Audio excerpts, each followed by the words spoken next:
Welcome to Queer View Mirror, a show about queer people, by queer people, and for queer people and our allies. I'm Scott. And I am Dawn. Today we are going to be talking with my dear and special friend, Robbie Van. Robbie is a transgendered woman who came out late in life, but thanks to fate and her determination, she was able to recreate herself, expressing herself through so many wonderful talents. She's a poet, she's an artist, she's a musician, she's a writer, and overall, she's just too fabulous. Robbie really is an inspiration. She has a positive spiritual outlook on life, and I'm amazed by her story. We're looking forward to a terrific interview and learning from Robbie's experience of what it is like to become your authentic self. Don't go away. We're Queer View Mirror, and we have a great show in store for you.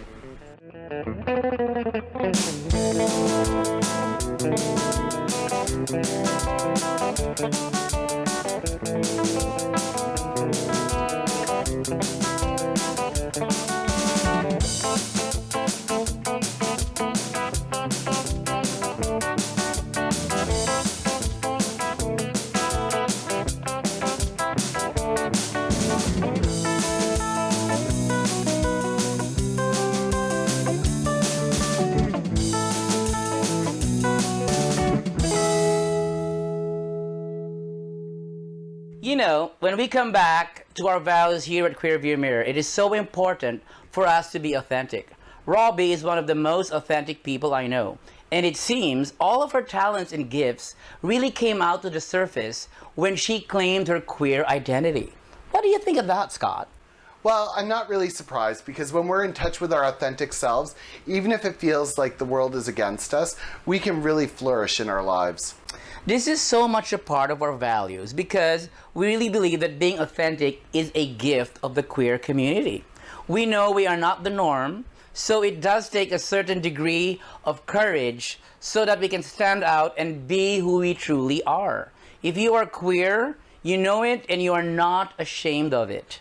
We set the tone for everyone to be authentic. Yeah, I think that's the real gift of our community. And Robbie really shines in a way that no one else does. Let's go to the interview and see what Robbie has to share. With us today is the fabulous Robbie Van. We're going to be talking to the fabulous Robbie Van. As I was kidding a while earlier, Robbie is the only one allowed to upstage me. So Robbie, thank you for being on the show. Well, thanks for asking me, Dawn. It's lovely to be here. And you too, Scott. Lovely to see you again. It's nice to be part of the gay community, and how we support each other is very important, especially in a time like this. So I said yesterday, it's a time of feeling anxious about the world and stuff like that. But if we have that as our main concern, then our lives become very fear-filled. So I always like to start the day off with a thank you for a beautiful day again. And let's face it, we live in paradise here. Oh, definitely. I came out when I was 57. So that's almost 12 years ago now. And it's been a blessing. All I can say is it has been the most amazing adventure to be myself, because I'm brilliant as me. You're amazing. I was such a boxed person when I was stuck inside that closet. You know, I couldn't do this, couldn't do that, couldn't. Now I allow myself all the pleasure and enjoyment without hurting anybody, of course, but my own pleasure, sexual pleasure. I don't have a partner, and that one day that will change, I hope. But yes. In the meantime, it's been a heck of a journey, Don. It's marvelous. The support that I get from the community, I can't say enough about Parksville, Qualicum Beach. They're such wonderful people. You know, from the very first day that I came out and I went to Quality Foods in Parksville, the lady at the cash register said to me in my first ever face-to-face while I was dressed as a female, and she says, "Oh, you look amazing. Don't you feel wonderful?" Oh, that's so wonderful. Isn't that a wonderful reception? So yeah, it's been a blessing. It truly has. And thank you for sharing that, Robbie. But can we just rewind a little bit? Yeah. That day that you decided to come out. Oh yeah. what was that like? Did you take a deep breath and say, today's the day? Like, did you ramp up to that, or? Do you know that the universe speaks to us, right? Mm-hmm. So I'm driving away from my dad's funeral home, just having paid for the crematorium that's coming up on Saturday. And I'm driving along the Fraser Highway in South Surrey at 3 o'clock in the afternoon on a Tuesday. And lo and behold, first miracle, there's not a car on the road for about 2-3 blocks. And out of the trees, because there's a lane of experimental trees in there, right? So it looks like a cutout to the world. As I'm driving along, out of the trees comes this great blue heron and sits in front of my truck like this, just floating in front of my truck. Wow. 150 yards. And it took off, and I started crying my eyes out. I pulled over to the side, and after about 10 minutes of really bawling my face off, I phoned my therapist and I said, we have to meet. And within 2 or 3 days, I had a meeting with her. My wife at the time had the appointment after me. So we had arranged this on purpose. I went in and I said, I feel like a woman. I have my whole life, and I've been hiding inside this male body, pardon my French, but this horrible male body that I can't stand. I can't stand being the man. I always felt like a woman, and I've been lying my whole life. I can't stand it anymore. And she says, it's lovely to be a woman. Why shouldn't you? And it changed the way I looked at things too. So it took a long time for me to get the courage to step outside of the house dressed as a female. For a long time, I just did it at home, and I stayed home a lot. So it made me a bit of a hermit. But of course, out of that comes the introverted, introspective type of thinking that you do. It's a healing time to try and climb out of this knot.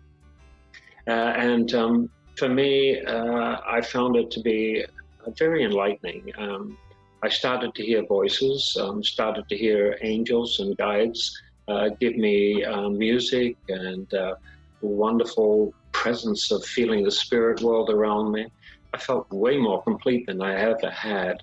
My third eye opened up, and I've been living in this wonderful world where I have these guides and angels around me, protecting me and giving me guidance for the path that I'm supposed to be on. So, and that's what it's about, teaching people, being part of the voice that says, we got to love each other.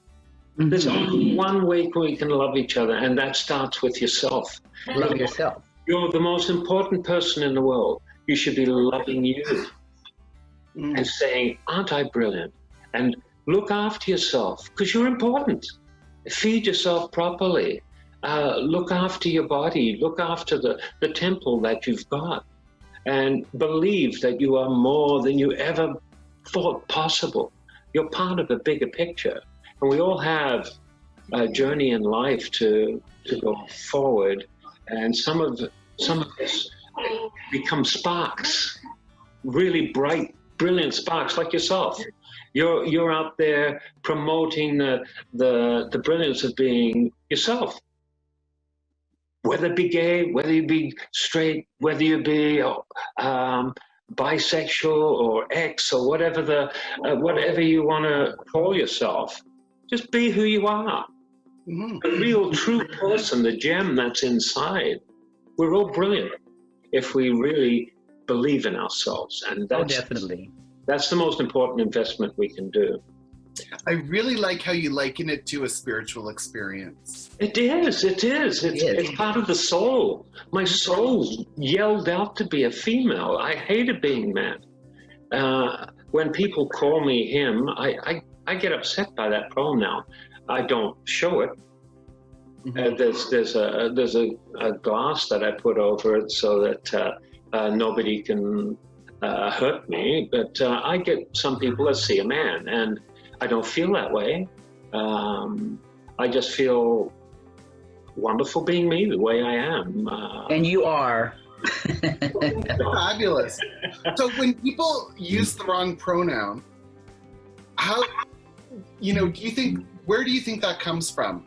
Is that a place their own insecurities and the way they look at the world,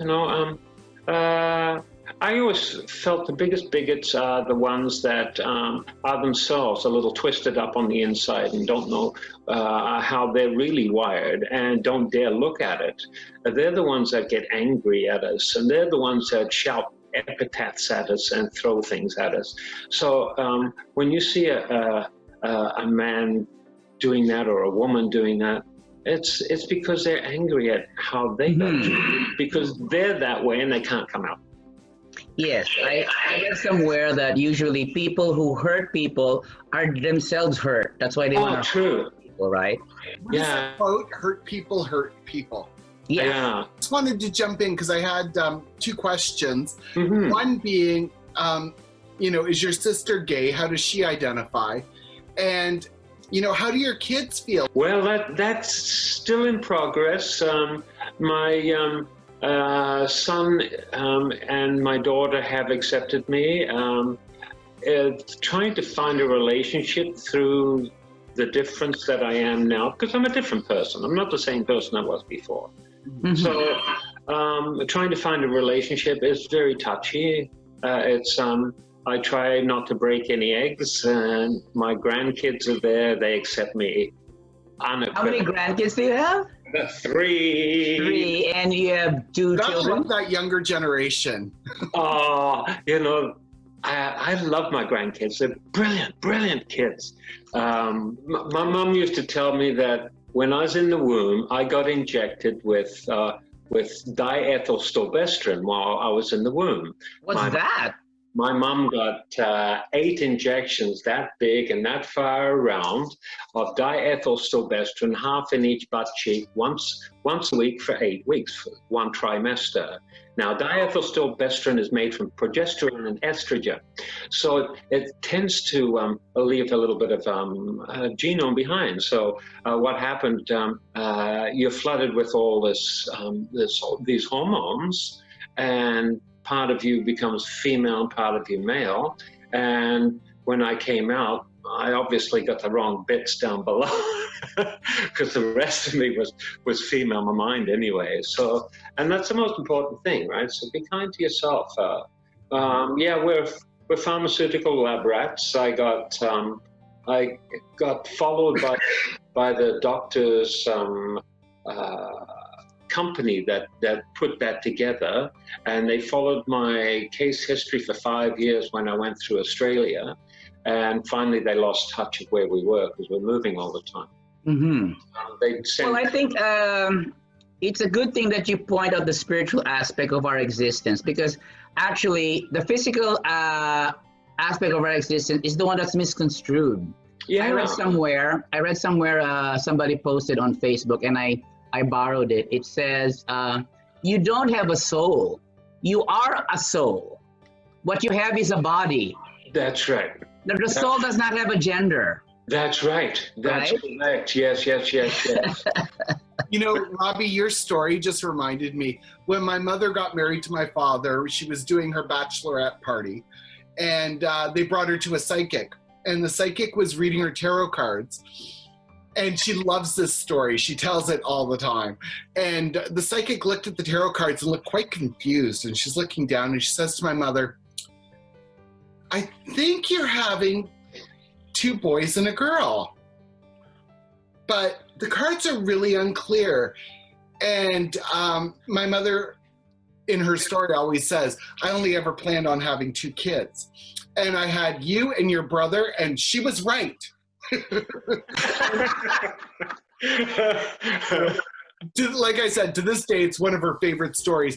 But, again, there goes that First Nations, Indigenous people and their spirituality, talking about 2-spirited people. Oh, for heaven's sakes, we are spirits. I mean, exactly, we are. Absolutely. I've felt myself rise above my body. I've seen myself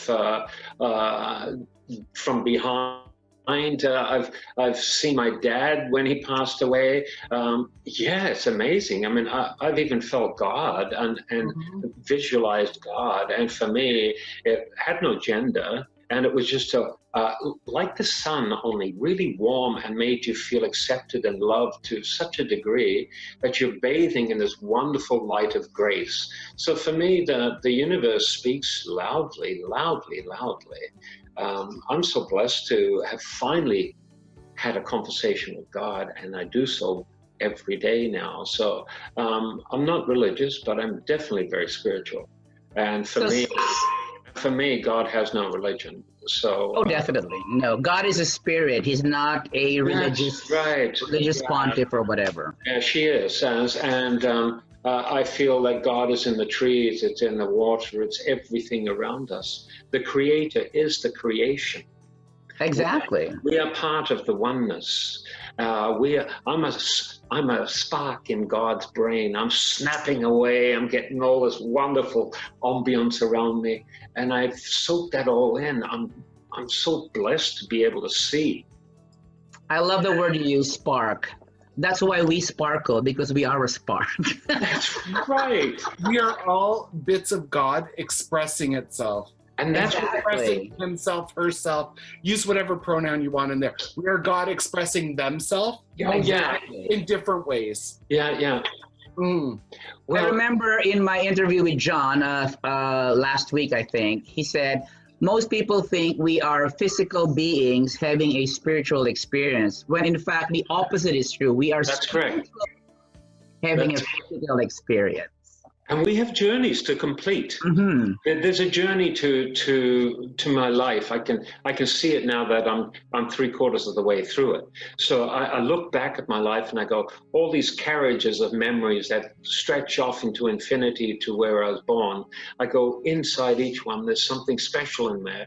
But if you use that for your future, you've learned all those tools, and in the future you can rise to a larger degree. So I utilize it in my writings, of course, in my music. I was musical from the day I was born. Well, we've touched a little bit about parents, and then we've touched a little bit about children. What about siblings? So we touched a little bit about, how many siblings do you have, Robbie? I'm pig in the middle. So I've got 2 brothers up and 2 sisters below. So okay, so there's 5 of you all in all. A nice transition piece. Yeah. Now I've got a brother in Australia, my oldest brother. He won't talk to me. His wife will though, and all the kids do, and all the children that they've got. There's no problems from them. My brother from Ontario, he's my second oldest brother, and he accepts me, although he thinks it's kind of strange because we've only been together about 3 or 4 times. So it's still novel and new to him, but he's learning. And one of the things he said was that I felt a lot like Mom, that he felt Mom's spirit around me, and I go, she's here with us, what the heck.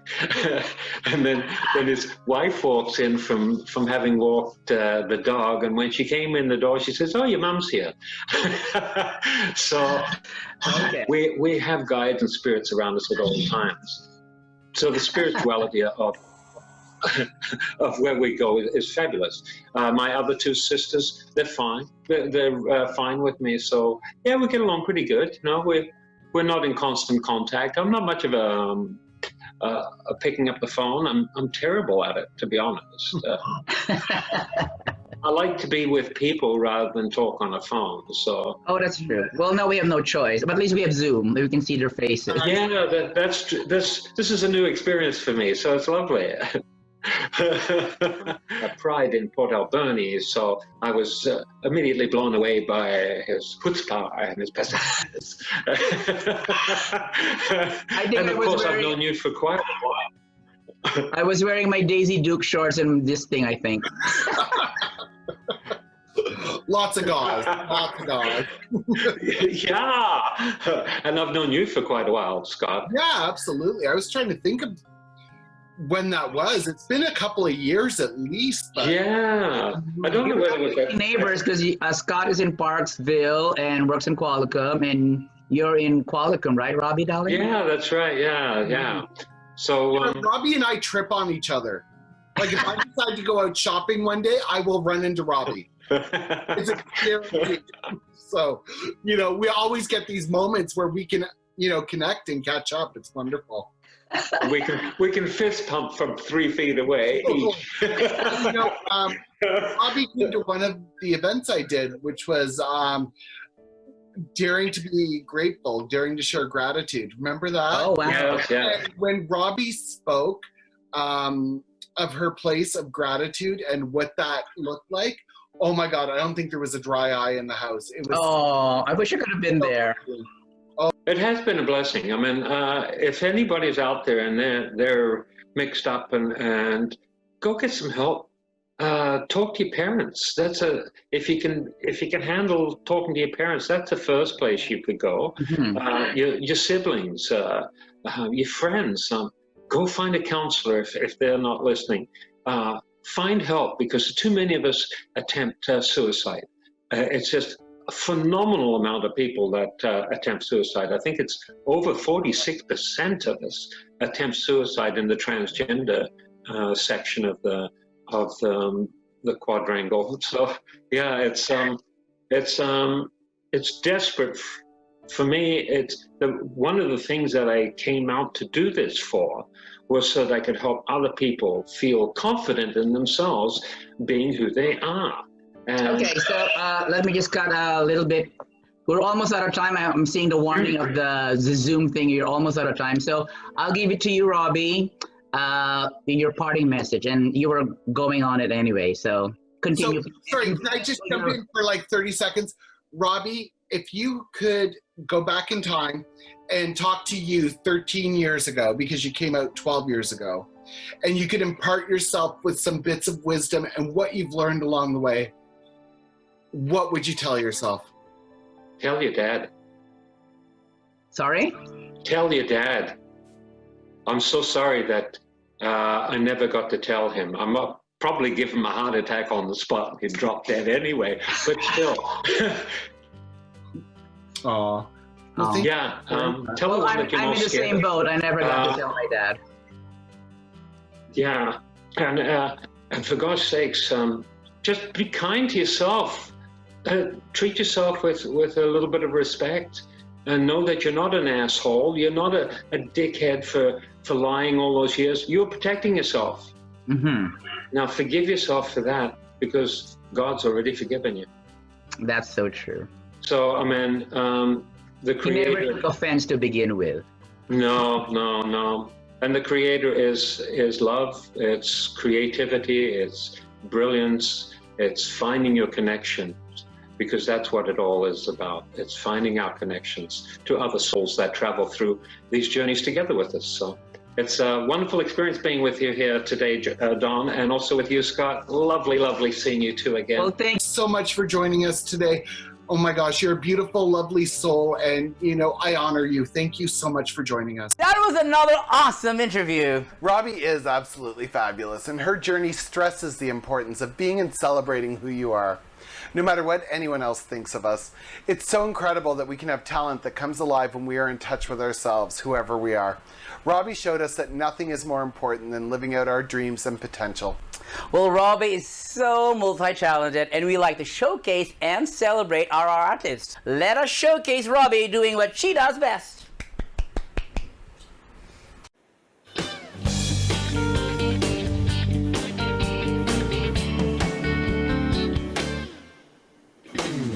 It could happen to me, yeah. I'd be the star of the stage. They play all my songs, yeah. I'd be the next rage. My words would go soaring off to many lands. They're taking my picture of me and my band. We step into the light, out of the dark.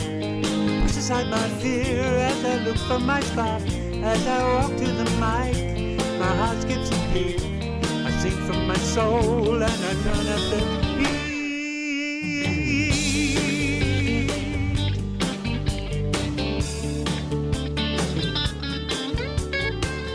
All my dreams would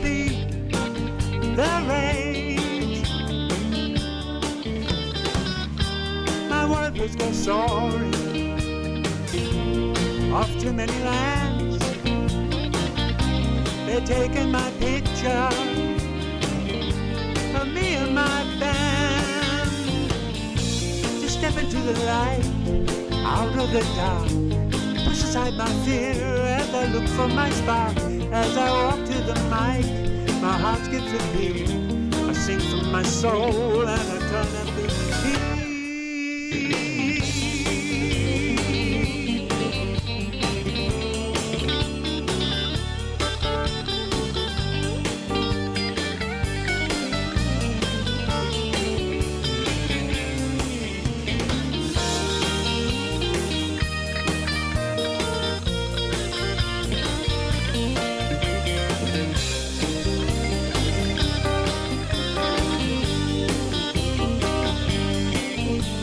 A long-haired singer from a coffee house, looking for a bigger stage. I read a lot of hippie-type poems, looking to turn a new page. Singing here for my music, and I'm singing here for my love of homegrown rhythm, rock and roll, lyrics and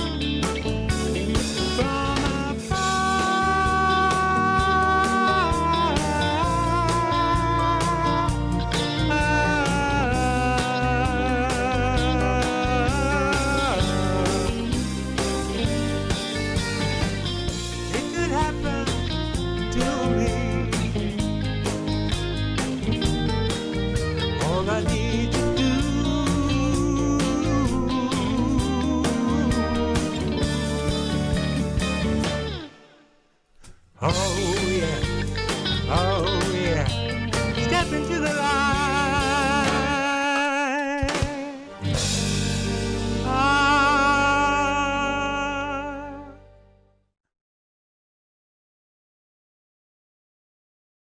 What a great show we had today, Scott. Robbie is an important member of our Queer View family.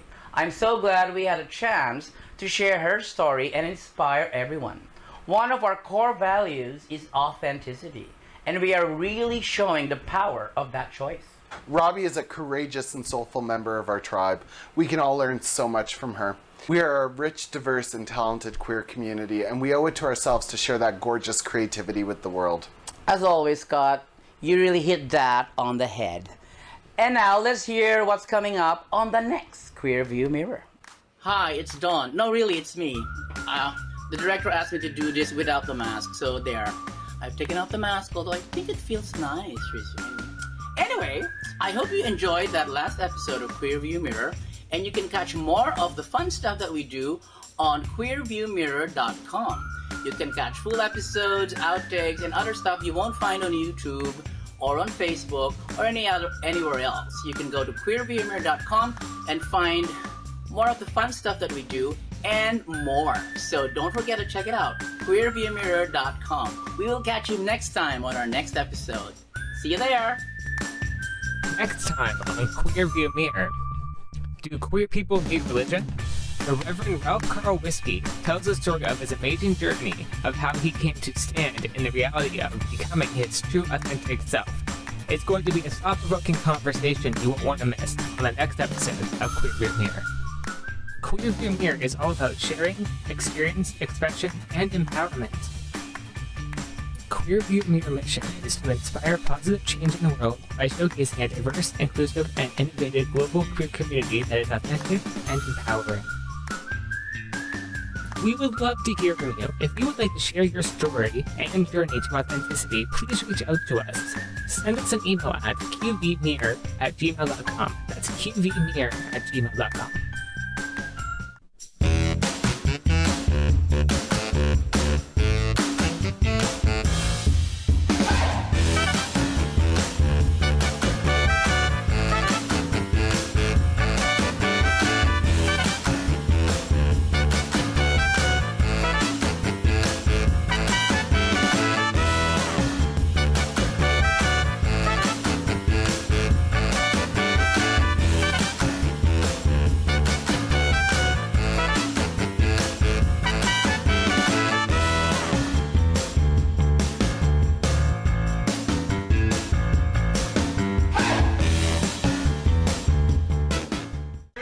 gay. Gays don't know how to use chairs.